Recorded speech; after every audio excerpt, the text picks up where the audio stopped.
Hey there, sorry to start off on this note, but eventually we are all gonna die. That's a fact I don't need to educate you on. Throughout human history, every religion stated that God created the world for a limited duration of time. But the scientists had always remained pessimistic about the Doomsday, as they held the view that the universe was actually static until 1929 when Edwin Hubble discovered that the universe was actually expanding. Let's compare what the contemporary scientists have to say about the apocalypse with what is mentioned in the Quran about the end of the world. In cosmology, we believe that the universe started off in a big bang 13.7 billion years ago. However, how will the universe end? We have several possibilities. One possibility is a big crunch, when the universe squashes together in a gigantic ball of flame and maybe bangs once again. Another possibility is the big freeze, that the universe expands and just keeps on going, and we're all going to freeze to death, and we're all going to die when the universe reaches near absolute zero. Then there's something called the Big Rip, where the universe goes into an exponential expansion and expands so rapidly that the distant galaxies can no longer be seen, meaning that the night sky will be totally black except for some of the nearby stars. Which of the three alternatives is the fate of the universe? Well, the short answer is we don't know.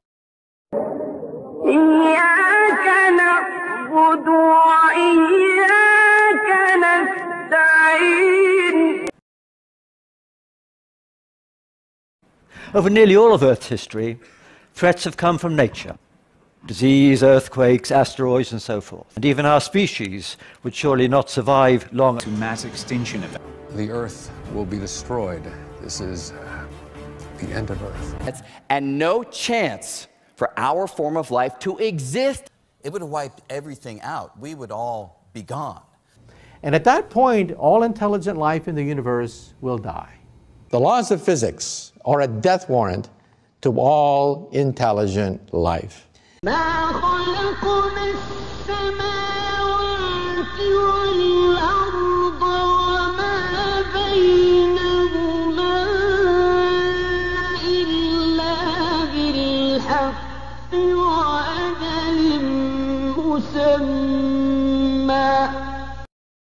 All the tears and all the struggles and all the heartbreak of humanity, it's all for nothing. Why should you bother to wake up tomorrow knowing that we're all going to die billions and billions of years from now when the universe turns to absolute zero? What's it all mean anyway? It's pretty bad, and the chances for life surviving past, a few trillion years is just, it's really getting slim. And in those last few million years of existence, I don't think we will survive another 1,000 years. إنهم يرونه بعيدا ونراه قريبا يوم تكون السماء كالمهل وتكون الجبال كالعهن. The sky should be on fire. The stars will start flying away from one another, no longer held together by gravity. All of a sudden we see stars coming at us from all directions. All of a sudden temperatures begin to rise. The oceans will start to boil. All of a sudden the oceans boil. All of a sudden the mountains will melt. And the universe itself begins to reach blisteringly temperatures. All intelligent life must die.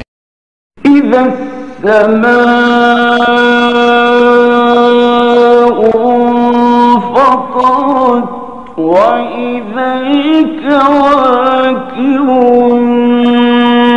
انتثرت وإذا البحار فجرت وإذا القبور بعثرت. We think all the stars will blink out. Stars will cease to twinkle.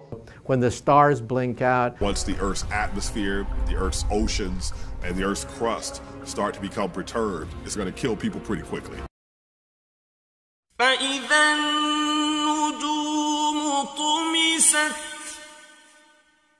وإذا السماء فرجت وإذا الجبال نسفت. galaxies than the stars, so they're getting closer to each other to start distorting each other. Our solar system will get ripped apart, and then stars and planets will get ripped apart. Anything with eyes would eventually be blinded. We're talking about the end of all life as we know it. First is going to be mass panic.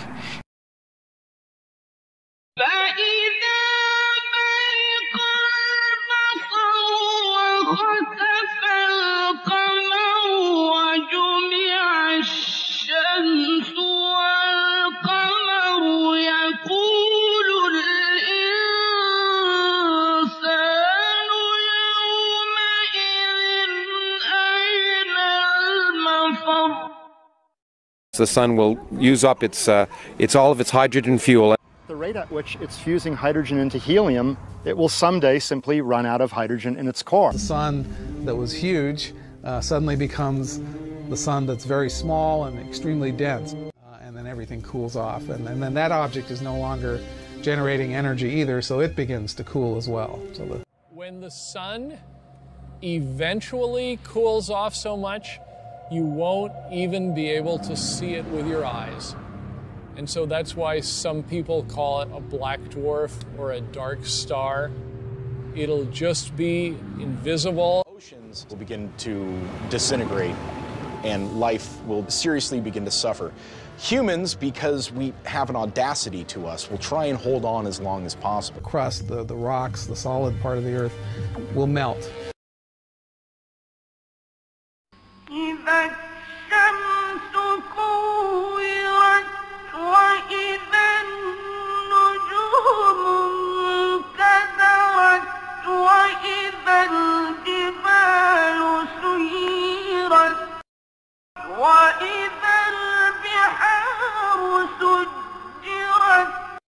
Three to four very large earthquakes.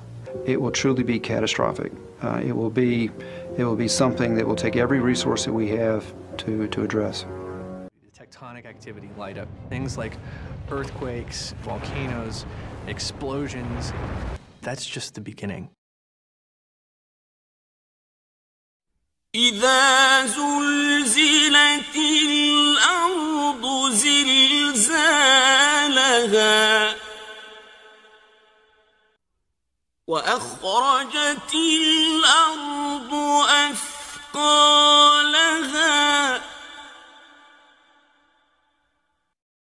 Life on the surface would die pretty quickly. The Earth, layer by layer, will be peeled off and ejected. The sun is pulling on the near side of the Earth more than it's pulling on the far side, causing Earth to become progressively more elongated. The Earth itself is being stretched and squeezed, and that stretching and squeezing affects the continents in a profound way. Eventually, it gets stretched so much that it starts breaking apart.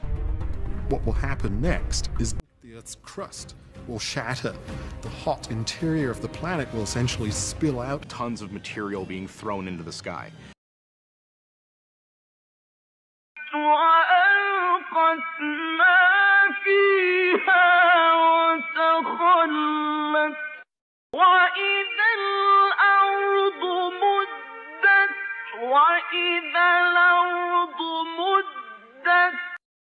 The radiation would be digging through the Earth's atmosphere and digging a hole in the atmosphere.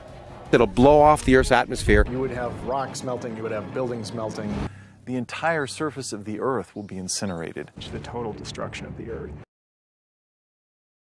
وفتحت السماء فكانت أبوابا وسيرت الجبال فكانت سرابا.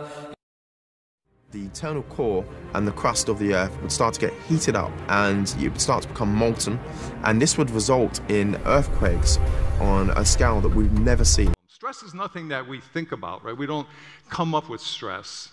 It is a reaction to the external environment. When the brain is hyper-aroused, if it's stressed out, the stress hormones get released, it activates that part of the brain, and memory becomes difficult. Okay, a person's stressed, it changes the way their body is operating because of these stress hormones being activated. Physical symptoms are being generated not by abnormalities in the brain, but by a set of circumstances that is arousing become clear that chronic major stress can produce the release of pro-inflammatory chemicals in a person's body and also can suppress immune system function. يا أيها الناس اتقوا ربكم إن زلزلة الساعة شيء عظيم يوم ترونها تذهل كل مرضعة عما أرضعت وتضع كل ذات حمل حملها وترى الناس سكارى وما هم بسكارى ولكن عذاب الله شديد. Is that your brain and your body start to wear out. High incidence of hypertension. You have chronic incidence of strokes and different types of heart attacks. وأنذرهم يوم الآزفة إذ القلوب لدى الحناجر كاظمين. A storm knocked down houses, knocked down people, knocked down whatever. Cast, billions of tons of Earth's crust into the atmosphere, cloaking Earth, blocking out sunlight, knocking out the base of the food chain, and sending a wave of extinction across the tree of life.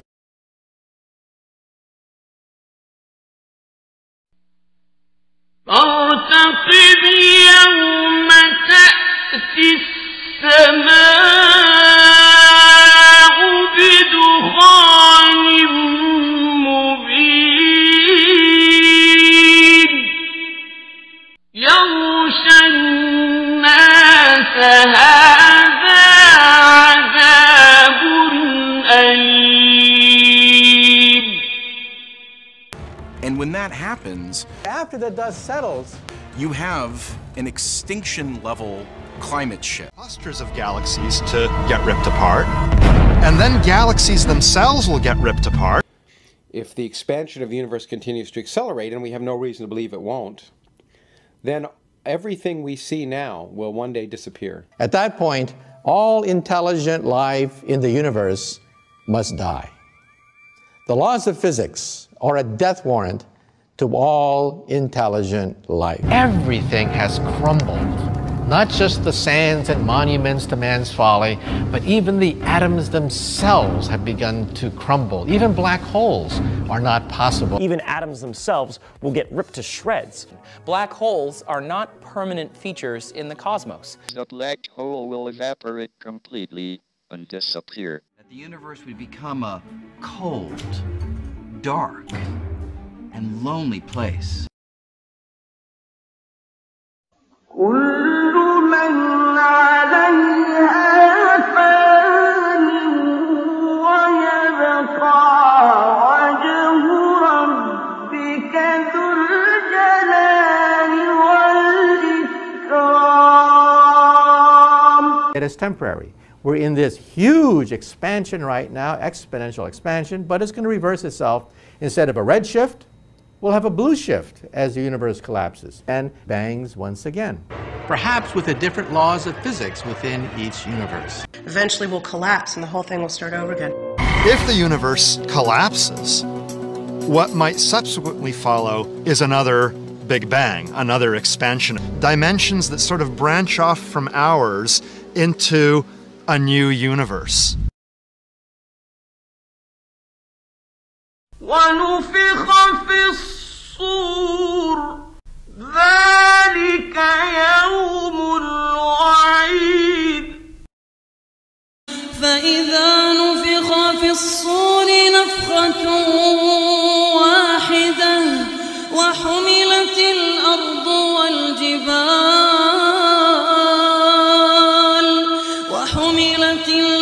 والجبال فدكتا دكة واحدة فيومئذ وقعت الواقعة وانشقت السماء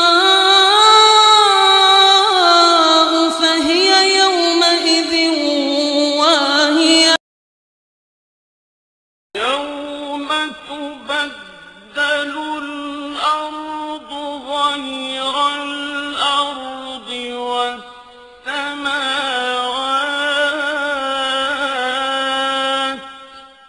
وبرزوا لله الواحد القهار.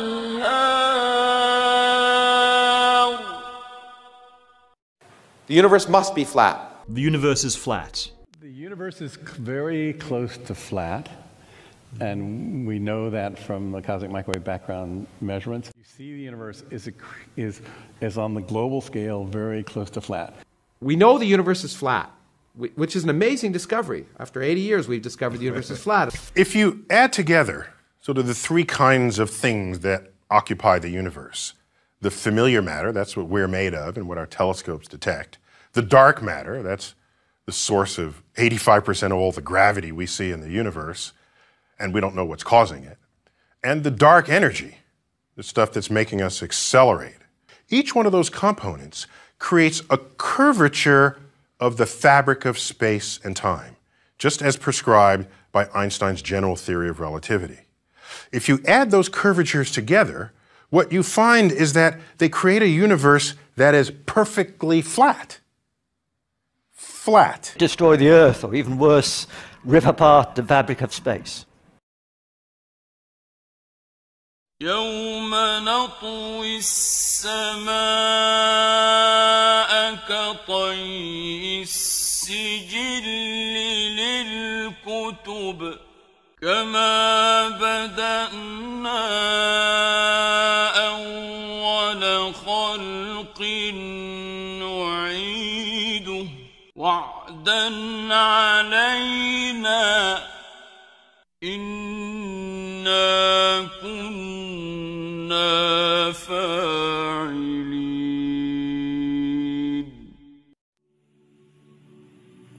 By now, most of you have been bewildered by two major things. Firstly, that how the scientists are telling and foretelling all of this. And secondly, how the Quran tells about all of this and speaks about all of this with such precision. As far as how the scientists know about this, there are many galaxies in the night sky. Some are in the initial stages and some are in the final ending stages. And looking at this and seeing how the space is expanding, the universe is expanding, and doing laborious calculations and strenuous observations, these scientists have concluded all of these facts. Now, how could all of this have been mentioned accurately in a book? Unless it is God's word, because it is just a reflection of God's eternal knowledge, as God is indeed all-knowing. God gave glimpses of His perfect knowledge, as God wanted to enlighten us and to warn us before of the reality of this world, so that we seek our purpose seriously. To any sane person, it's crystal clear that all of this is not by fluke or random coincidence. Take this and read it once with an open and unambiguous mind. Inshallah, you'll definitely find the truth.